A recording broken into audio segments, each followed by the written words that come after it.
Good morning, everybody, and happy Sunday. Today, it's Yamez, your host at Island Metal Forge for the Sunday morning gathering. With me, I have Adam from Speargrass Forge. Excuse me, my voice started to crack a Hello. second. We have Adam from Speargrass Forge. Alexis is unresponsive at this point. I don't know if it's due to uh, being at work out in the field or if she worked all night and is past TF out. But we may have a pop in, at some point in the show. If not, that is all right. We are professionals at this. Excuse me. So, we have all of Speak our for yourself. I'm not very professional. we have all of our recordings going, and let me go up to the chat, the YouTube live chat. First in, what up, Stephen Parsons? How you doing? Trail Dust, Shane Lalone, Jack Pines, Bor Tagov, Robert Lonis, Ben Toombs, Jeff Killian. How you doing? Scrolling down the list, and we got Paul Orchard, Ken Boltman. What is up, everybody? How y'all doing? I'm sure more people are going to be popping in, but you know how it is. If you're in before the heyas and how you doings, you get your name called out. If not, I just give you a wave on camera. um, Yamez, your saturation on your camera is ridiculous today. You look very pink and Do I? orange. Yeah. Tell him, chat. He looks. He looks I rather. mean, Yeah, saturation is ridiculous. I will say this. The yeah, I am backlit, so that might change something. I don't have massive ability to control. Um, I can adjust that just real Maybe I quick. haven't been paying attention. I was gonna say maybe I It's haven't this been orange paying shirt. attention the last couple of weeks. But if you have you got new artwork up on your wall? If you just change your recording area around, because usually there's the your coconut parachuting man behind you. He's over Maybe I just there. haven't been paying enough attention to you.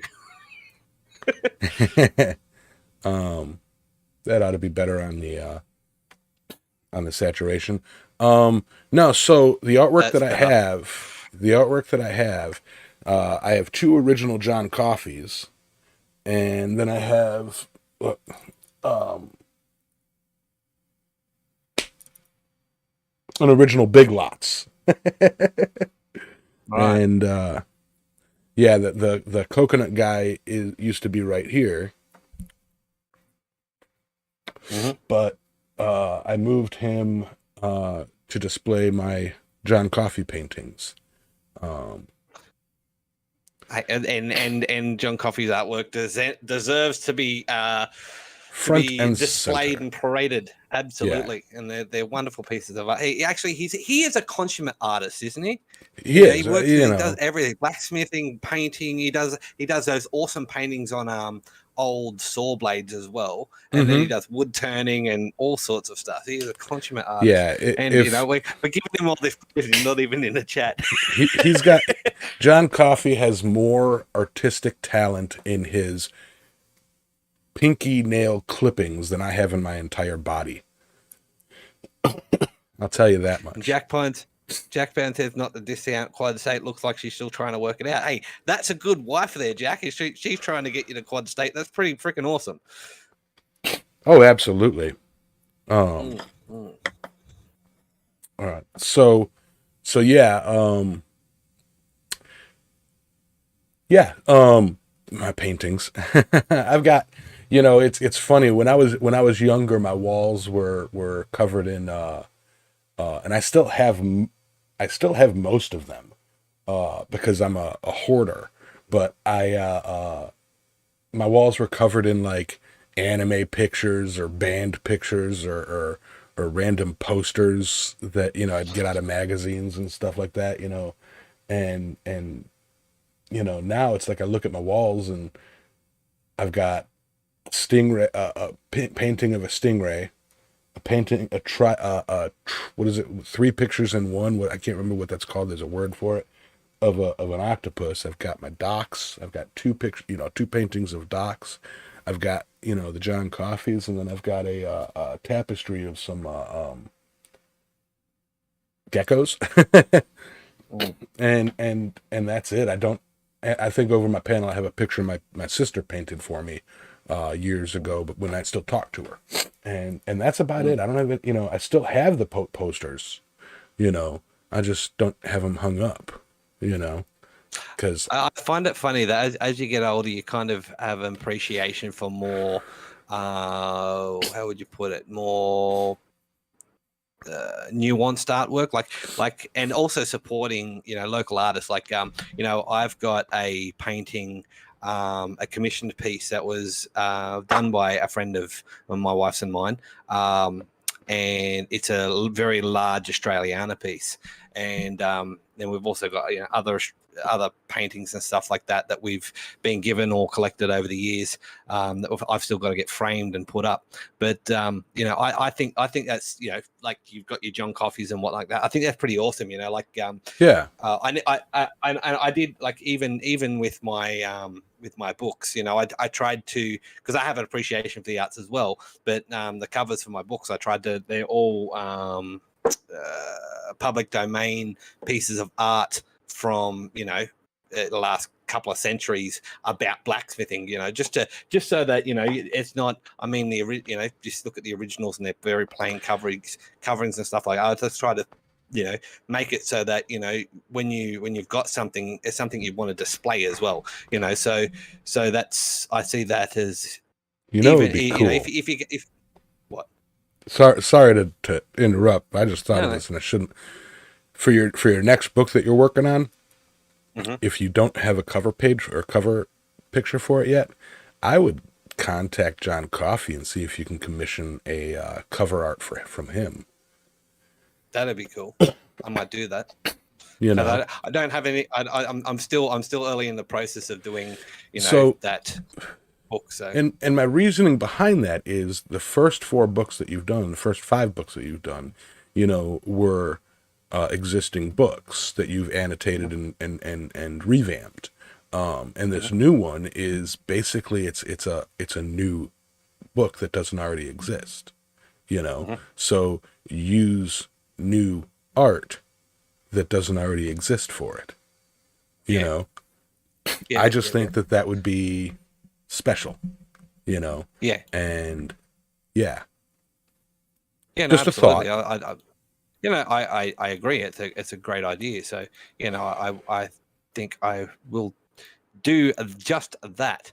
To be perfectly honest, it sounds like a great idea, and also, sorry, it's also again giving back to the community, because that was, if it's something that John has on there, and Yeah. getting our community's work out there, no matter what they do, is a good thing. So yeah, no, Right. I 100% agree. That's a great idea. So Right. I will keep that on the idea of that, and do that, I think. Right on. So, Now, yeah. back on track. How was your week? My week was good. I finally finished getting all my ducks in a row regarding the complete Practical Blacksmithing annotated, and it should be live on Amazon in a couple of days. Did a lot of work around my yards and house, picked up some more corrugated iron so I can finish building the temporary workspace that I'm going to put my forging stuff into. So touch wood, I can next couple of weeks I'll be able to actually start swinging a hammer again, thankfully. I've really been missing that. It's really been driving me absolutely bonkers not being able to swing a hammer. Of course, it's still peak wet season here, so haven't been able to do anything outside. Normally, I just set up under a tree or under a tarp or something, but with the amount of rain that we get here, I'll end up in ankle deep in water. So, so I've got some corrugated iron to finish off that. Just got to get some welding wire now to finish welding up the frame, and so I've got something to attach it all to. And apart from that, a bit more yard work. My evening times have been just trying to finish up the bits and pieces on the complete practical blacksmithing. So like I said, as we speak right now, I'm currently trying to get that fully uploaded onto Amazon so that it's available. And of course, the 4 individual, for those of you out there that have bought the individual volumes, they're still available. The prices have been reduced. I think it's only about $18 US per volume now. And they're all got individual different pieces of artwork on there for the first 4 volumes. This one's a complete work, so it's all completely reorganized and put in the chapters, and a little bit easier to actually go through and find what you're looking for. So there's that. And I've started working on my book, the Practical Blacksmithing Companion. Again, it's still early days in that, because I've got literally, I can show you, these are just the notes that I write regarding where I can get my information from, and all that type of thing. So I've got pages upon pages upon pages of notes, and then I've also purchased what's now public domain books regarding blacksmithing after extensions. So some of these books are really hard to find, in the sense of, so this one I've got is The Smithy and the Forge, a rudimentary treatise including instructions in the farrier's art with chapters on coach making, and that went out of print in the early 1900s, but I only found the title of this through my research, and then a couple of other books that I found titles of through my research that I've actually had to go and order. They're public domain, which means you can get access to them for free, but trying to find the actual manuscript online is next to impossible. So, spending my own money in order to get information, so I can, bundle it all together in something that's a little bit more useful for modern day smiths, and hopefully get you guys another useful tome, because from my early estimates, this is going to be this is about 800 pages of the original Practical Blacksmithing, is about 800 pages. This new one is going to be at least as big as that. At least and it will cover a period of blacksmithing from 1830s until about the 1930s. So it's going to have a whole heap of really awesome stuff in it. That is just going to be pretty cool. So I've just been working on all this stuff, trying to keep myself busy and out of trouble. And the only other thing is, I don't know if I said a fortnight ago, but I finally built my wife her chicken pen. So we now got a couple of chickens, making eggs, saving money. Currently, you guys are having a bit of an egg shortage over in the US at the moment, so that's not going to affect me. We're getting about 2 or 3 eggs a day. Apparently, they're putting something in the feed that stops egg production. I don't know. That's conspiracy theory stuff. Yeah, so we get about 2 or 3 eggs a day, and actually our household waste, like our rubbish amount, has gone down because we feed all our scraps, and either to our dogs, or our meat scraps go to our dogs, our fruit and vegetable scraps go to our chickens, and so that's actually reduced our household wastage as well, which is really cool. Nice. And we get eggs out of it, and we get a bit of fertilizer for the gardens, which is really cool as well. And so that's pretty much been my week in a nutshell, apart from stopping and seeing my dad.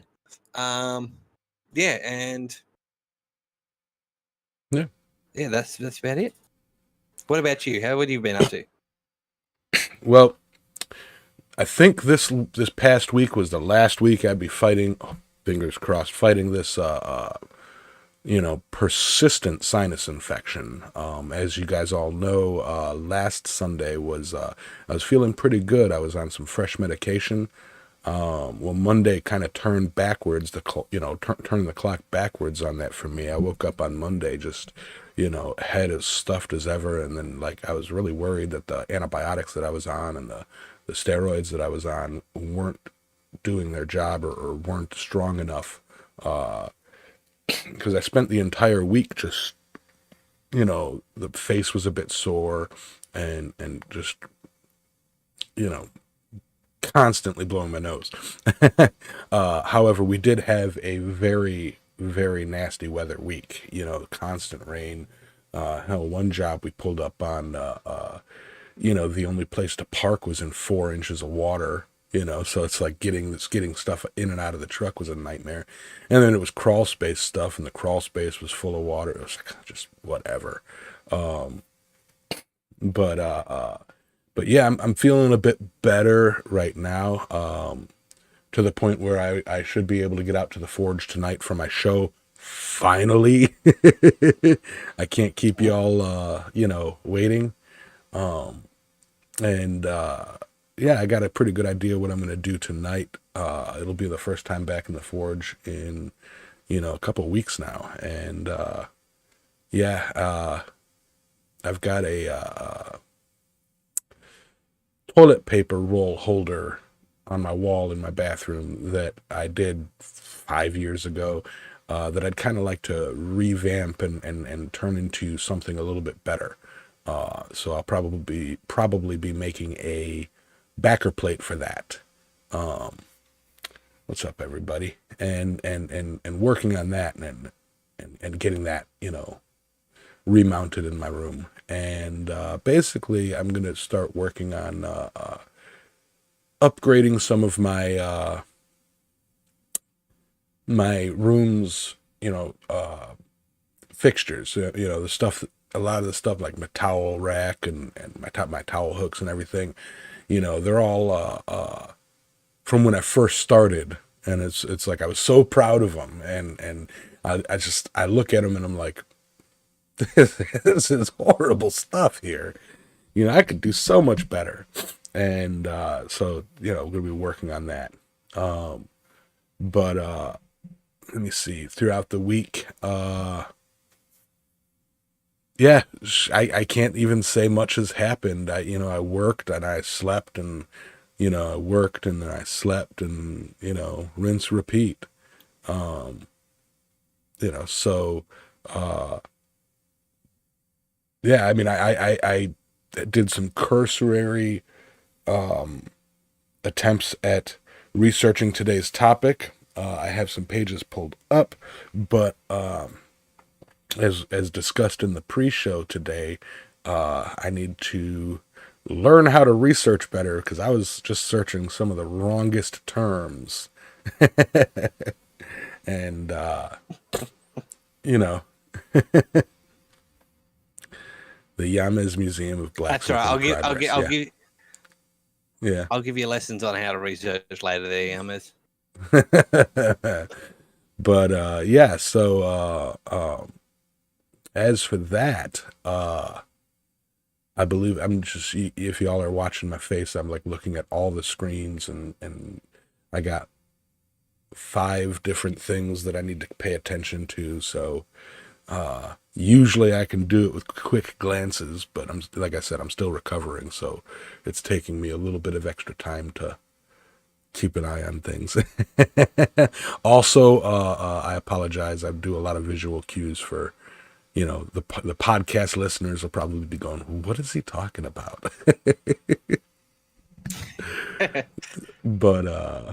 But yeah, good morning, Mr. Coffee. We were talking about you earlier.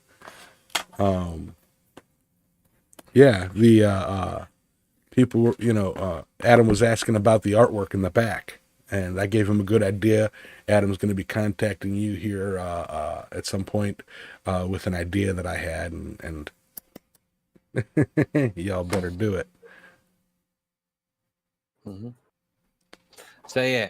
So before we head into today's topic, which of course, for those of you that are that have looked at the title, will be the Mali Empire. We'll just go back and cover a few of the chat. So g'day Roy. Thank you for joining us. I haven't actually had an Roy popped opportunity to in? go back and listen. Yeah, I hadn't actually had an opportunity to go back and listen to the rest of last week's episode yet, because I've been flat out. Did Roy end up joining in, talking about the Triloma and Yes. stuff like that? Yes, Yeah, Roy awesome, did. awesome. Yeah, and then got a few people talking about Roy being sponsored by 20 Mule Team, Borax, and all that type of stuff, and people getting on. Everyone's already planning for a 2023 quad state, which is pretty cool. I don't know if I'm going to be attending yet, because I've got unlike some of you guys, it's going to cost me about $20,000 Australian, which is probably about $17,000 US for me to be able to get there. So I've got to put that money away, and yeah, so hopefully, fingers crossed, and if I win the lottery, maybe. A lot of people talking about donating eggs and stuff like that. And yeah, so also there was a comment I here about something I can't remember. Oh yeah, Yammers. John Brunel said you need to get cracking on that crack, and the quad Yeah, right around the corner. and Ken Boltman was just asking what I'm hammering on. So to blacksmithing point real quick. Yeah, Ken, the big project that I'm working on is my my quad state display project, and that's going to be it's a large wrought iron octopus pulling down a ship. It's going to be a like a kraken statue, and I'm forging the octopus entirely out of wrought iron, which will then be acid etched to show wood grain. So really, it's going to be more of a facsimile of an octopus. I've decided I'm not going to try and go into super detail, because I am going to deeply etch it, so any major details would be lost in the etch. So it's really going to be more of an exercise in the shaping and the dynamic display, like as opposed to it being just an octopus sitting there. It's going to be actively doing something, so that when you look at when you look at the piece, you're not going to be drawn to the individual little details. You're going to be drawn to how it looks, pulling things, and how it looks to be moving. Mm-hmm. Also, and I was just going to say, I also saw a message from Paul Fontanini at Caratoke Creations. The Forge Around the World Touchmark book is currently in the southwest of Western Australia with Paul Fontanini. So anyone that's either in the chat or joining us or listening to us on the podcast later, if you'd like to perhaps get a chance to touch mark that book, email us at practicalblacksmithing@gmail.com. That way, particularly those of you that are currently in Australia, because of course I'll be the one that will be either taking it back or sending it back with me, but I can get in contact with those who currently have it, either through direct contacts or through contacts that I have in touch with, and we can get it, sent around, so you can put your touch mark in it as well. This is a community project, so that we'd love to have you join us as well, and then we can move it on to the next blacksmith along the line. I basically, for the Australian leg of the tour, I'm the last person that should touch. So but at the end of the day, we do want as many people to have an opportunity to, get their touch mark and share their story of this book, forging around the world, and get it moving on. So let us know. Spread the info of it in the Australian blacksmithing Facebook groups. I know there's a few of them out there. I'm actually a part of the Queensland blacksmith Facebook group, the Queensland Blacksmith Guild Facebook group, I think is what it is. And So I know that there's, blacksmith groups specifically for you Aussies over there. So spread it around in there and see who is interested. And over the next year or so, before it gets to Adam, get as many of you crocodile hunters to tickle that metal. I don't know. Words. I told you I don't alliterate. Crocodile hunters. I don't know. I was trying to be funny. Crocodile hunters. The email is moving on. The email is impracticalblacksmiths at gmail.com or islandmetalforge@gmail.com. In addition to that, there is a Facebook group, Forge Around the World book, and there is the Discord server where you can post and get information and whatnot in the Island Metal Forge tab. I do ask anybody who does get it, who has a media presence of any sort, or even if you don't, post it on your Instagram, post it on Facebook, go to the Forge Around the World Facebook page and share pictures of it. I want to see a picture of it sitting in a croc's mouth or something like that. I want to see some pictures that are uniquely Australian. Have a koala, holding it. I don't know. Y'all are gonna kill me.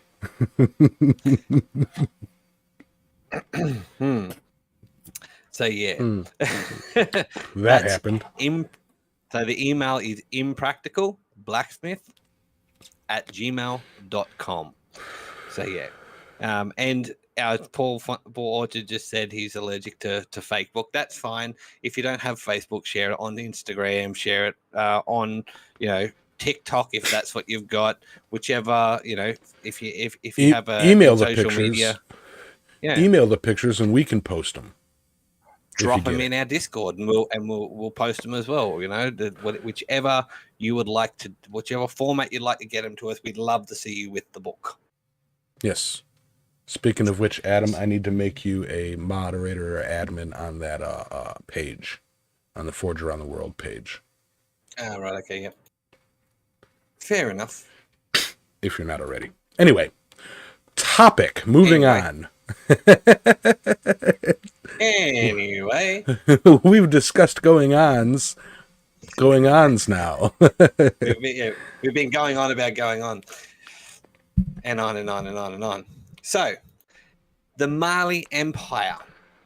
What an interesting topic. So, those of you that have heard, I'm not sure if anyone in our chats have heard, but the theoretical richest man to have ever existed was actually the king or the Mansa of the Empire of Mali, or the Mali Empire. That was Mansa Musa. So we'll get into him in a minute. But from the 13th to the 17th century, West Africa was home to the Great Mali Empire, established by the king called Mansa Sundiata Keita. The kingdom united several small Malinke kingdoms near the upper Niger River, protected by a well-trained imperial army and benefiting from being in the middle of trade routes. Mali expanded its territory, influence, and culture over the course of 4 centuries. An abundance of gold dust and salt deposits helped expand the empire's commercial assets, and Mali included the city of Timbuktu, which became known as an important center of knowledge. Mali also developed into a hub for the Islamic faith before poor leadership led to the empire's ultimate decline of power and influence. The rise of the Mali Empire can be traced back to Sundiata, or the Lion King, as some called him, after seizing the former capital of the Ghana Empire in 1240. Sundiata and his men consolidated control while continuing to expand the Mali Empire, and oftentimes the officers of the court wielded great power, which was crucial to keeping the empire strong during the periods of poor leadership. The Mali Empire would reach its height of strength during the reign of Mansa Musa I. Territorial expansion coincided with cultural advancements, particularly in architecture, and the empire flourished. Using his large army, Musa doubled the empire's territory, and this allowed the kingdom to enjoy benefits of being the center of trade in Africa.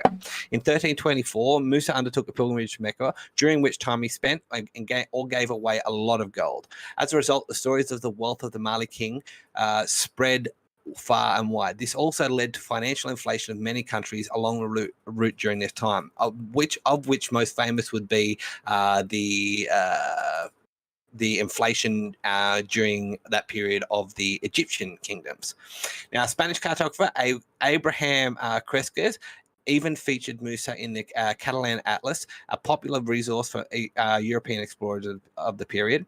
And Cresques included an image of Musa wearing a gold crown and holding more gold in his hand. This image would be the catalyst for explorers to search for the city of Timbuktu in hopes of finding Musa's riches.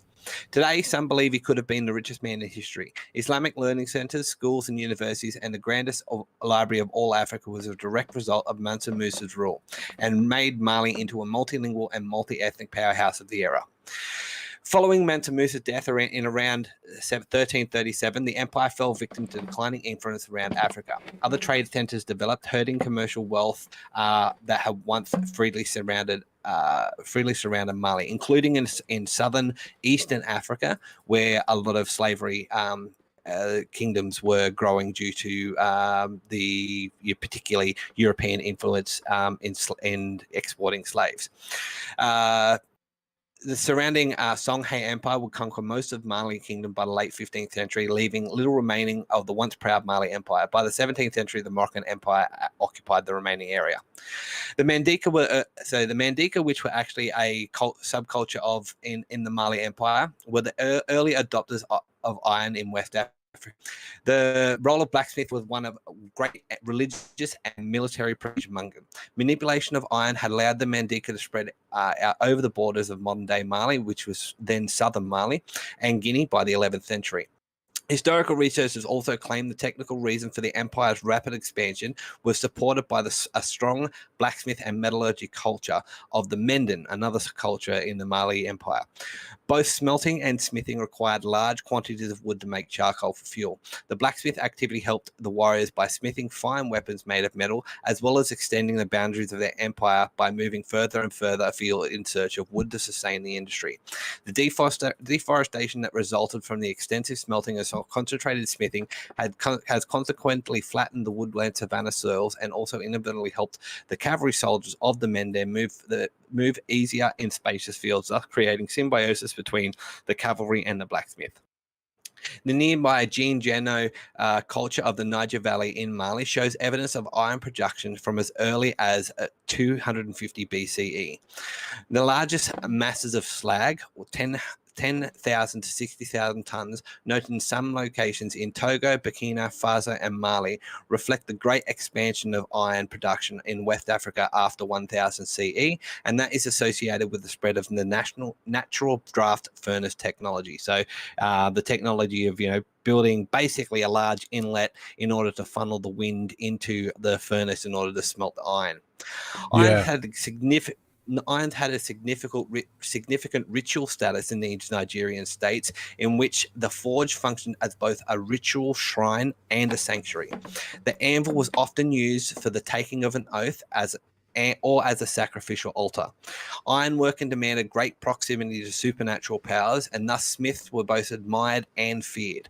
The highly specialized skills of ironwork were so prized that such artisans were often itinerant and moved where they were needed, or even traveled with armies into the battle.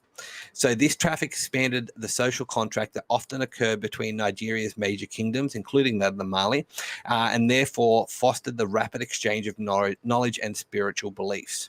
Blacksmiths of the same period among the Mende peoples, another subculture in the Mali Empire, were far less mobile, though they did hold similarly ambiguous roles in society.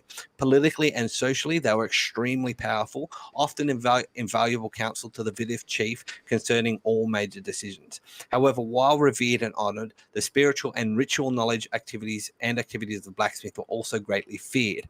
They were believed to control natural forces intrinsic to all objects, a force the Mende called Nyama, which is understood to be both the energy and explanation of the organization of the Mende world. Blacksmithing among the Mende is endogamous, meaning that only those born into blacksmithing families were eligible for that long apprenticeship into the craft. This is during that period that a young trainee is told that taught the Dalu the secret knowledge of the use and nature of Nyama. The first important task of the apprentice is to learn the complicated pounding rhythms for which the master is renowned. So the rhythm, the tapping on the banging on the anvil.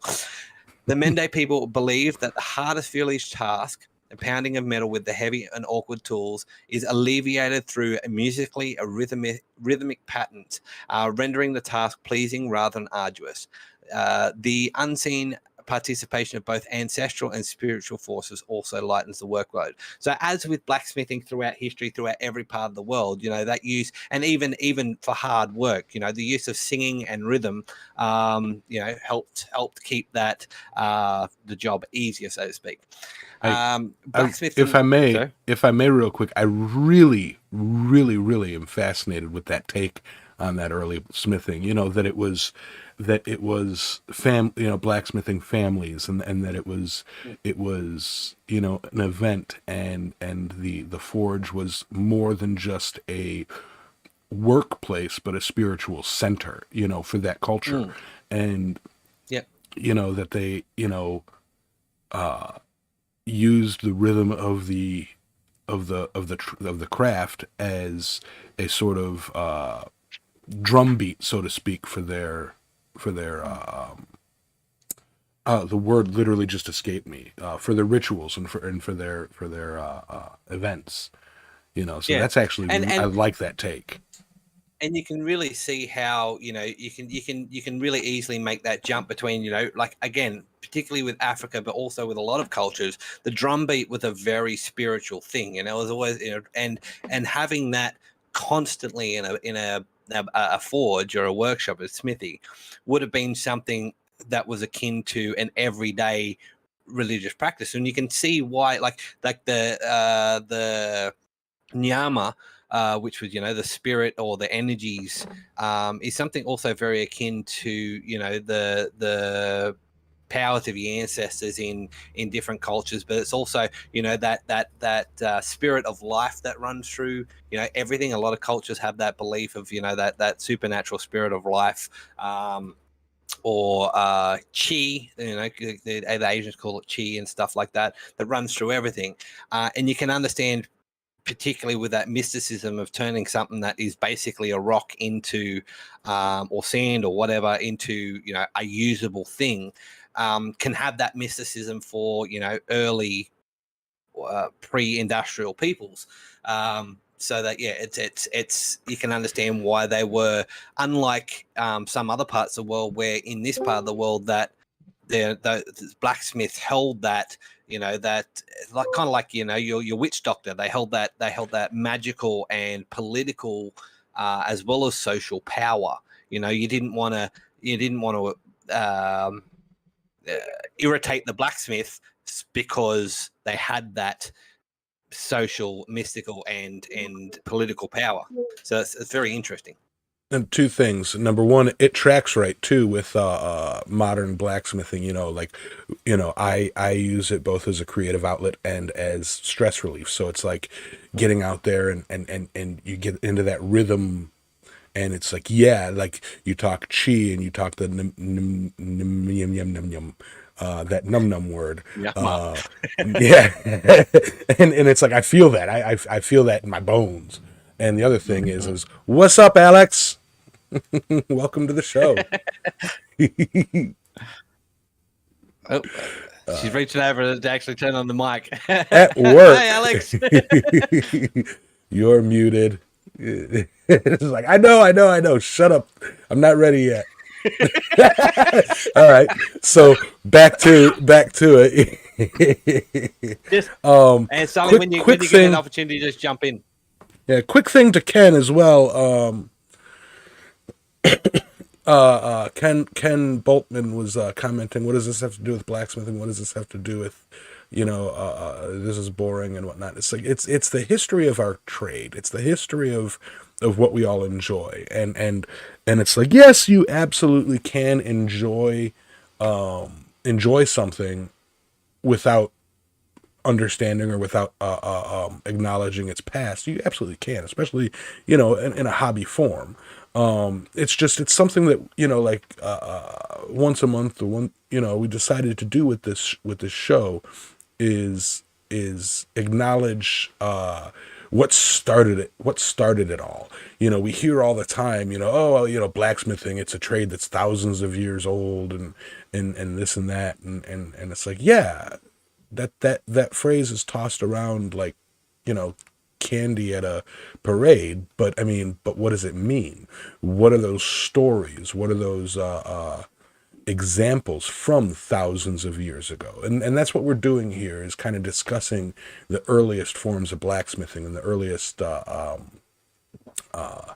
examples of metallurgy, and how we went from, the Bronze Age and the Copper Age into, the Iron Age, and how early man started working with ores and fire to make awesome stuff, And it's also about we're blacksmith. We cover every social demographic from all over the world, And one of the things that we wanted to do was not only pay homage, because most of us have a European sort of background that I directly interact with, but we have listeners from all over the world, and so mentioning their culture and their part of the world and how blacksmithing started, and that's the reason why we're doing the Forge Around the World book. This also ties in with that, is covering the different ways that blacksmithing shaped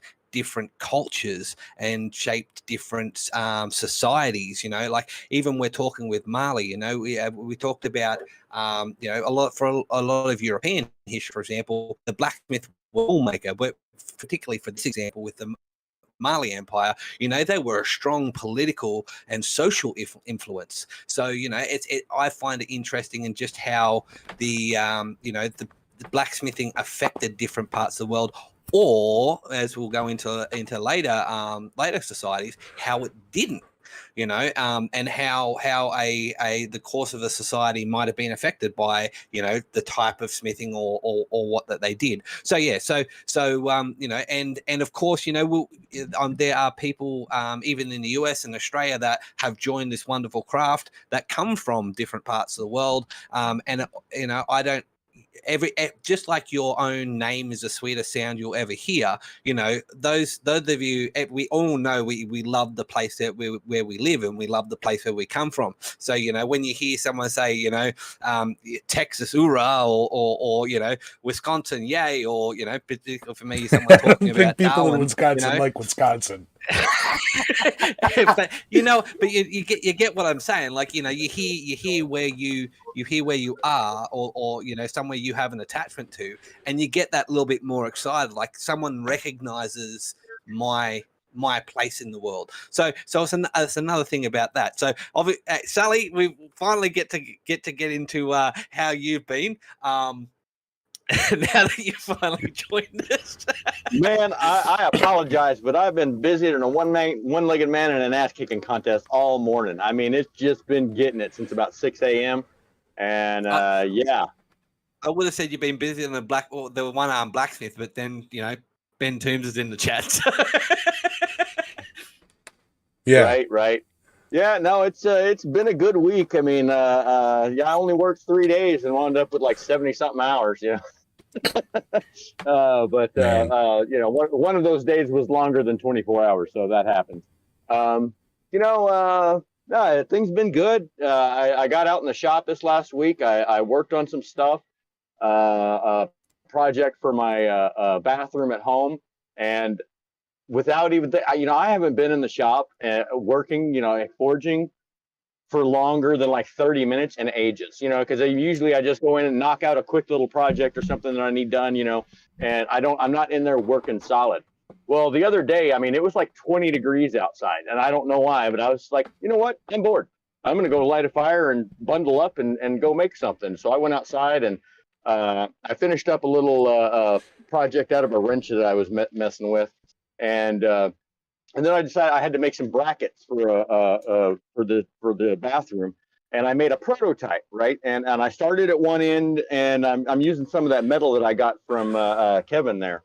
And so I started at one end, and I punched a hole, and I did a twist, and I was like, no, I don't like that. So turn it around, start from the other end, and anyways, I got it, and I mean it's perfect. Other than the fact that there's, it's been bent and unbent and bent and because I worked it around several different ways trying to get the look I was looking for, and so the shape is right, but the metal is all, whatever, but it's prototype. It was testing, and then so I go to make the second one. And by now, I'm like 5 hours in, working on it, bent it the wrong way twice, bent it back. And then pretty soon I'm just like, I cannot hit where I'm trying to hit. And I'm like, oh, I can barely move my hands. And I was like, you know what? I think I should probably stop for the day. And so I did. And then I woke up the next morning and I'm just like, oh, I can't. No, it hurt. It 2 days. It took my hands to get back to normal. But yeah, other than that, going hard in the shop all day after not doing it for like 6 months is a little bit rough. But you're recovered now? Yeah, I'm good now. So. Yep, fair enough. But yeah, and my cousin's standing outside going like this. Yeah, and I'm just got done loading out this rig, and now I got to follow it on a 5-hour drive up to where it's going. So, yay. So, did you get a chance to do any research on the Mali Empire? I did, and you know what I found? I found Butkus. Nothing. I got lots of good history. Lots of good history, and you fell down the same rabbit holes I did. Yeah, and I mean, not much. I figured out how much gold that guy took with him on his pilgrimage to Mecca. It worked out to be like 30 tons, I think it was, something like that.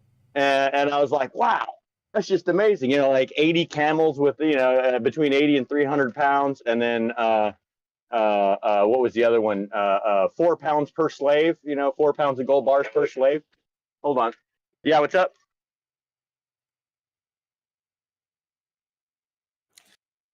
Oh, okay, so whilst Sully is doing some work, I will continue with the little bit of stuff that I've got.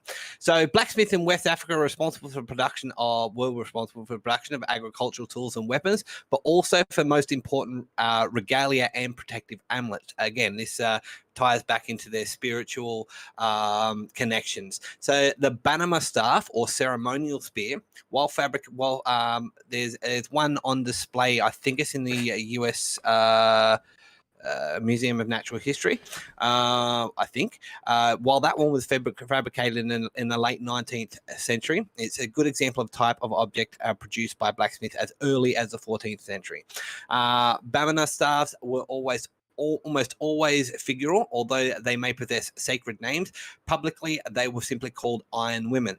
They were often carried by those who had purchased an important title or were of high rank. They also may have been commissioned by members of either the Joe or Guan initiation associations to be placed in the ground around altars in the sacred groves or shrine houses. Among the Mende, there were similar staffs presented to young men at the conclusions of their initiations or as part of circumcision rituals. As spears were the primary weapons used in both war and hunting before the introduction of firearms, they were also continued to be considered an important symbol of manhood. Staffs often receive offerings of millet, water, or beer, which are poured over the works during ceremonies. And this can lead to the heavy rusting formed on even relatively recent examples. Across West Africa, forges are considered to be female, and the act of smelting iron is equated to a gestation period. Thus, the male smith is often considered the husband of the forge. Although women are often involved in many aspects of metallurgical process, they almost never work in the forge. So that's basically all the information that I had from my research. But it kind of makes sense into Ben just said that's what he calls you, Yamas, the Iron Woman. but yeah, so that's again, it comes. There's a lot of, and it ties into modern forge practice. Like Yamas was saying before, a lot of it go out to the forge to to relax. It's that rhythmic, spiritual, get out of your own head, meditative process. And we are literally transforming one thing into another, even if it's just a hunk of metal, or turning it into something useful, or turning it into a piece of art. We are changing that. And I don't know about you guys, but for me, when I've got to do it when I build my new forge, but I do bless my forge, and I do have a spiritual connection with that process, and then everything else kind of becomes I wouldn't say religious, but it becomes a ritual, even if it's not particularly spiritual. You go in, you light the fire, you set yourself up, you do your work, and it's that rhythmic rhythmic work, but rhythmic experience, and you can get carried away. And I know it's not so much for maybe other people, but for me, I can spend hours in there and not even realize I've spent hours in there, because all of a sudden I was like, oh, it's lunchtime, I better stop for something to eat, or better stop for something to drink, because we all can do that and forget to drink, which we shouldn't do. We should always have plenty of water. But yeah, that's just for me. So it's on to you, Yamas, if you have anything to add, or if Sully's pulled over and is able to have a bit of a yarn again about what she found in her research. Yeah, no, I like I said, I researched what was that guy's name again? Manamusa. Mansa Musa. There you go. Yeah, I looked up him first, and I mean, like that was a sincerely fascinating rabbit hole. It really was. Mm-hmm. And I don't have any idea what all you guys went over, so I'm not going to bother. But and then I started looking for like metalwork for the area and the time period, and I got nothing except for gold and salt. And I'm like, well, this is not what I'm. And I mean, like I dug around, and then finally I was like, I got wedding stuff to write. I somebody else is going to have to handle it. Adam found a lot of interesting and in-depth metallurgical information, about ironworking in that area, and shared a lot of it. So that made it worth the entire researching. So one thing that I do know is that they did use the goat skin forges, where they'd have the two goat skin bags that over holes in the ground and whatnot, and go all part of that ceremonial rhythm. Goat skin bellows, yeah. Goat skin bellows, and those bellows are actually like, and they're still used today. Like the skill to be able to use those types of bellows is a part, not only with the part of the apprenticeship process in West Africa back in in history, but it takes quite a lot of skill to be able to, because you've got your open and lifting, and then close and push, so it's kind of like a dance in itself. So if you ever have an opportunity to search YouTube for African blacksmiths at using those goatskin bellows or bag bellows, is another way for another one to look for. It's really, really interesting, and that was used both for the actual forging process and also for the smelting process as well. Mm-hmm. They go 12 to 24 hours, pumping those bellows, with a rhythm. Sometimes they'd have, a drum beat in the background in order to keep that rhythm. And the thing I find interesting, particularly with that little tidbit, is the link to other cultures through that, maintaining that rhythm or maintaining that long-term constant airflow. I mean, one example is the story of Broca and I think it's Broca and Snappy from the Nordic sagas, where Broca tells his brother, whatever happens, don't stop the flow of the bellows. And then Loki, one of the gods, turns into a fly and bites him on the eye so that he falters. And that's how Mjolnir, Thor's hammer, actually ends up being that really short, stumpy hammer, because it wasn't forged properly, because the airflow wasn't constant in order to make it the best. Even though it still ends up being a mythical weapon or mythical hammer, it didn't end up being as perfect as it could be because of that slight interruption. So and it's funny how rhythm and constant airflow in the forge translates across cultures, which means that that paying attention to fire management and airflow management is something that has been recognized intrinsically for a long time. Right. No, yeah, no. No, yeah, right. It's a testament to, like, I've seen some of them videos where they're working those, and it's a testament to, and if you've worked iron, especially if you've done like a bloom, which we've been a part of a couple of them, keeping that air going is crucial. And think about that. If you're in a time or an environment where blacksmiths are, like, the product that they're creating is a necessity, not just just a commissioned order or something, but like a necessity for your way of life, much like the Mali Empire and surrounding regions.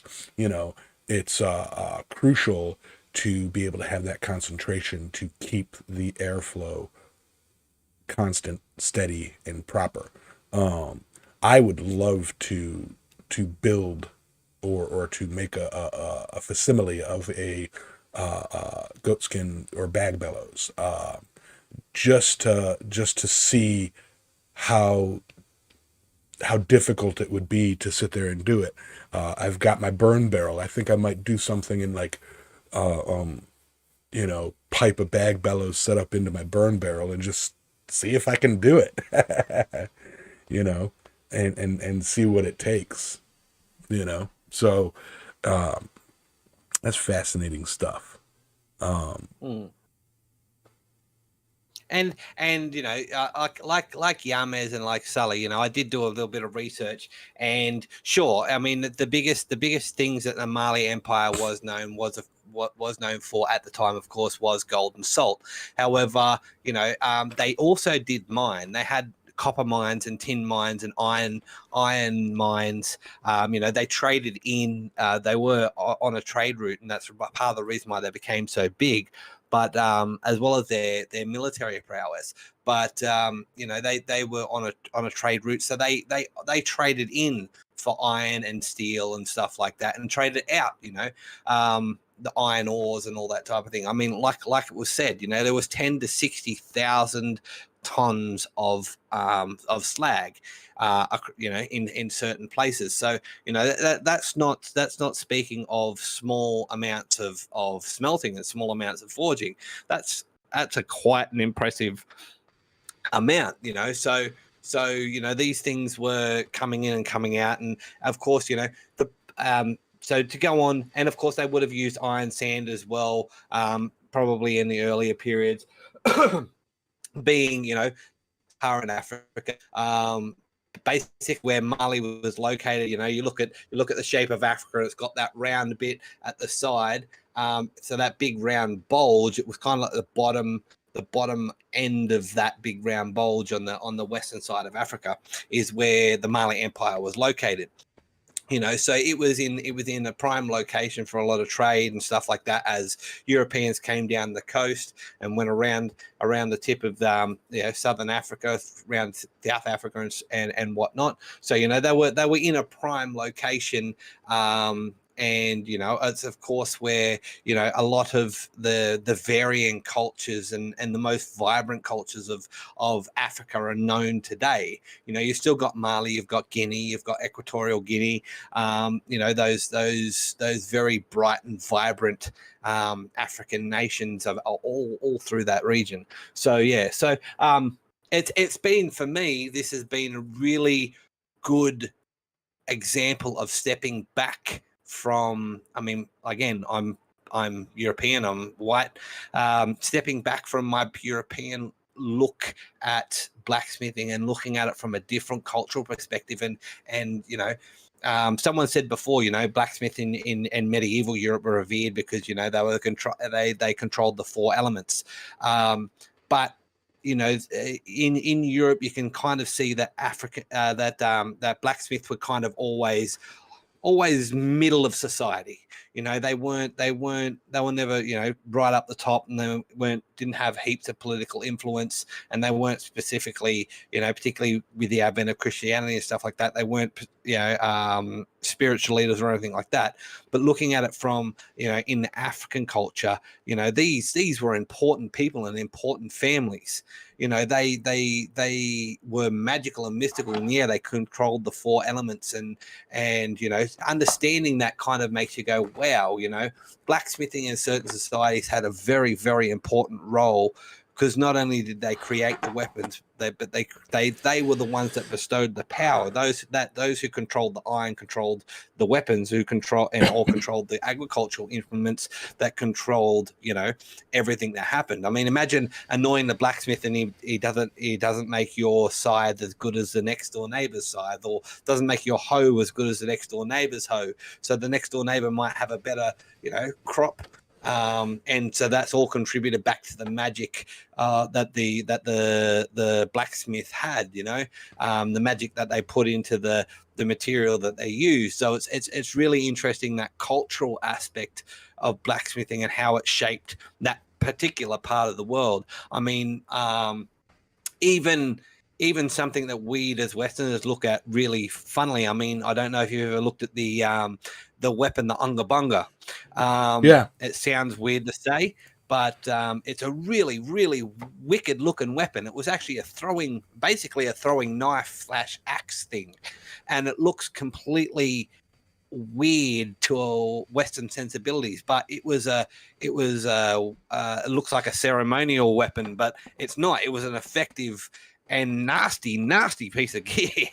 But that's again attributed to the different sensibilities of that part of the world compared to Western sensibilities. So it's really, really interesting, and I've loved this topic. So we've got that. It was this was a fun one.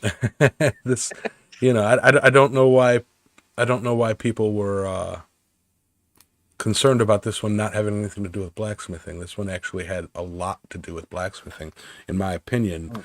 We found more blacksmithing in this empire topic than we did in the Roman Empire, which was mostly bronze. So like this one, in my opinion, had more to do with blacksmithing than the Roman Empire.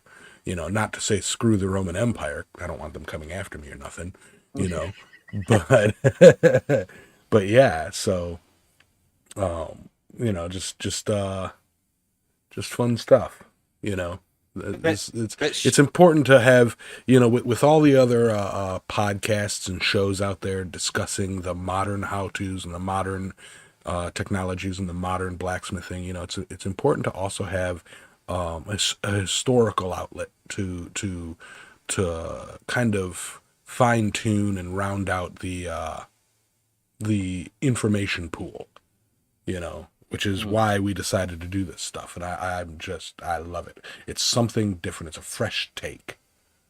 And that's actually kind of my final thought on it. Yeah.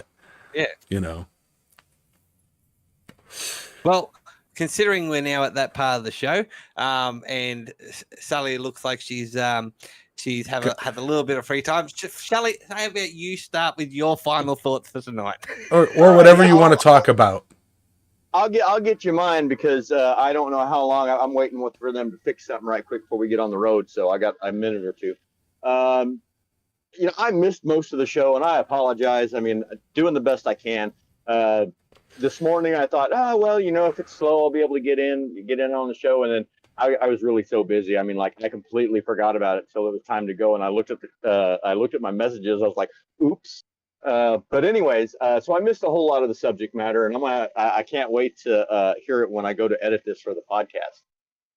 But what is what I can add for relevance is the mistake that I made this week, by just getting out in the forge and then not even realizing I'm out there for 6 hours. I mean, like 6 hours, that's not that long. I mean, that's like a third to a quarter of my normal work day. But I lost track of time because, I'm focused on what I'm doing. And I mean, like, I think I had a beer sitting on the hood of my pickup and it froze. I mean, like I didn't even get to drink it. I mean, like I just drank water the rest of the day because my beer froze. And I was like, well, never mind.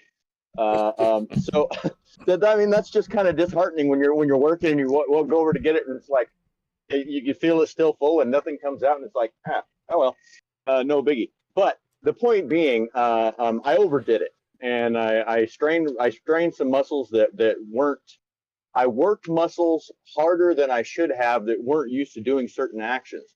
And if you're not careful, it's really easy to do because, I mean, by the time I realized, oh, I've overdone it, I should quit, it was too late. The next day, I mean, like, I'm just like, I could barely move my hands. And, that's my fault because I just kind of lost track of time. I lost track, I was so determined to finish what I was doing that I didn't pay attention to anything else. So when you get out there and you're working in your forge, if you're somebody like me that doesn't do it on a fairly regular basis, you might consider taking it easy to start with. Because I know now in hindsight or in foresight, I'm going to take that into account when we're coming into springtime. So it's kind of like the height of forging season when the weather is really conducive to spending a lot of time. I'm only about 2 months away from it being constantly triple digits. So I want to get in what I can while I can. So y'all be Right. careful out there. Drink lots of water and don't overdo it. That's what I got for the week. Fair enough. Sounds good. So actually, it's a funny thing because my final thoughts kind of tie in with Sully's in the sense of the two pillars of civilization. What sparked civilization was beer and metallurgy. Smithing and beer. It's we needed to start agriculture and stuff like that in order to make beer more efficiently, and Smiths were needed to make the tools in order to hunt more efficiently, and also to wage war. So beer and blacksmithing are the two fundamental bases of society. So but yeah, it's this week, particularly in this topic being the Mali Empire and Mansa Musa, really drove home to me how sometimes it's good to step back from your own perspective of an art form or a topic and look at it from a different perspective, because it can open your eyes to just how amazing and varied a craft can be. And that's just not just in blacksmithing. I mean, go back to beer making. If there are still recipes you can find from ancient Sumeria that you can make beer with, and or go back and look at painting about the ancient, if that's your other stick, but it gives you a perspective on what and for me it's really the spiritual aspect that's really, stood out to me, and how, so it is, and it is an aspect of something that I find interesting for my personal smithing today, and how that is a thread that runs through or has been focused on by certain cultures, and also tells me that that's it might not be something we talk about much, but that's okay to acknowledge. So if that's something that tickles your interest or whatnot, and it's part of why you smith, whether it's the mental aspect, the meditative properties of smithing or whatnot, that's okay. That's cool, and look into that more, and because there is something to it, and I think, and there's been something to it for thousands of years. So again, get out there, swing that hammer, do your little ritual, and look for the magic that's in the fire, and create what you will create. Before we head over to Yamez, thanks for joining us. We generally go live, we do go live at 10 a.m. That's Eastern Standard Time on Island Metal Forge, and it's currently 12:30 a.m. Early Monday mornings, Australian Central Standard Time, but check that against your local times to be exact. You can find Yamez at Island Metal Forge on YouTube, Instagram, and Facebook. You can find Sully at Transcendental Artist Studios on Instagram, YouTube, and TikTok. And you can find me, Adam, at Speargrass Forge on Facebook, Instagram, and YouTube. If you'd like to give us a topic, culture, or metal of the week, you can leave it under the hashtag Metal of the Week in the community YouTube community chat on our Discord, or you can email it to us. One day I'll get this English thing right. You can email it to us at impracticalblacksmith@gmail.com. Also, for those of you that have found us on Spotify or any of the other podcast providers, we thank you so much for listening to us, and we encourage you to leave a star rating. It really does help us out. And for those of you watching us on YouTube and that have joined us on the Sunday morning gathering, don't forget to hit that like button, and if you haven't, hit the subscribe button and click that bell notification to let you know when we go live, or when Yamez goes live on a Sunday evening with his live blacksmithing extravaganza. Again, thanks for joining us. We really appreciate it, and I'll hand it over to Yamez for his final thoughts. Yes, my final thoughts, the usual. Thanks to you, the viewers, you, the chat, you, the listeners, and huge thank you to my co-hosts, of which I would be lost without them. And huge thank you to this video's sponsor, Raid Shadow. No, I'm just kidding. Hashtag not sponsored. Hey, if they want to reach out to us and give us that sponsorship, I'd reckon we'd probably take it. Right. I turn down sponsorships left and right. I will totally sell out. I've got no problem with that. Oh yeah.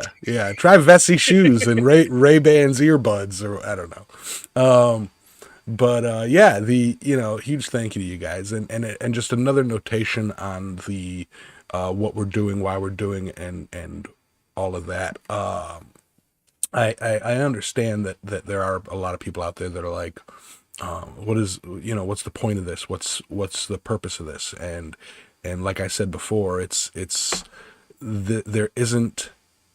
we're finding out in our research that there isn't much information on metallurgical history. It's like footnotes in all these other researches, and we're kind of trying to bring that to light, because it's we're all passionate about blacksmithing and metal and all that stuff, and where's our representation in history?